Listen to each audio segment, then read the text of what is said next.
ما تحطلهاش اي اضافات خالص خالص، هي زي ما انا ما بقولك، بس بقدونس، توم، بصل، فلفل بس. لو الكرات موجود في السوق يبقى بديل البقدونس الكرات.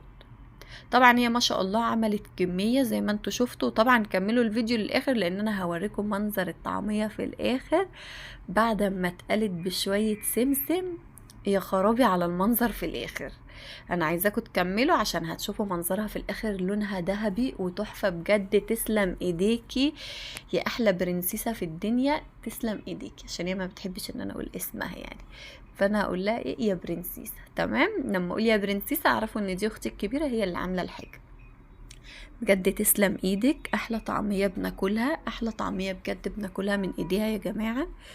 وبتعمل كمية لان احنا طبعا بنحبها، وام يوسف برضو بتحبها. بجد بنعشق الطعمية دي طبعا بقى مع شوية طماطم، مع شوية دقة كده من اللي عندك في التلاجة، تبقى تحفة. بس طبعا زي ما انتوا شايفين بقى، هنا كان عندي شوية غسيل طبقته هنا خلصته معاكم زي ما بوريكم كده، وهدخله بقى الدواليب. وكان عندي غيارين كده بتاع ابني وبنتي، غيارين كده قلت ايه، لان انا طبعا الغسيل ده لسه مغسول، فلسه يعني قدامي يومين 3 على مغسل.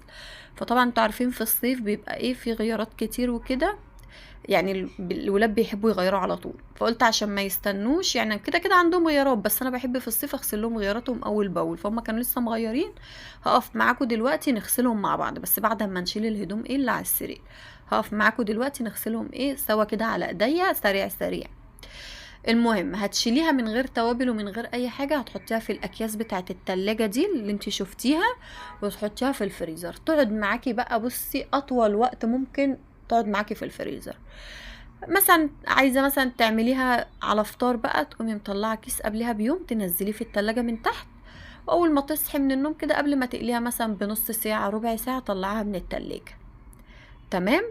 بتقومي بقى حطها في طبق، تسيبيها طبعا تفك خالص خالص خالص، وتقومي جايبه مثلا حابه تقليها من غير بيض، تمام، حابه تحطي عليها بيضتين على كيس مثلا على حسب الكميه اللي انت عاملاها. تحطي مثلا عليها بيضتين على شويه بيكنج باودر.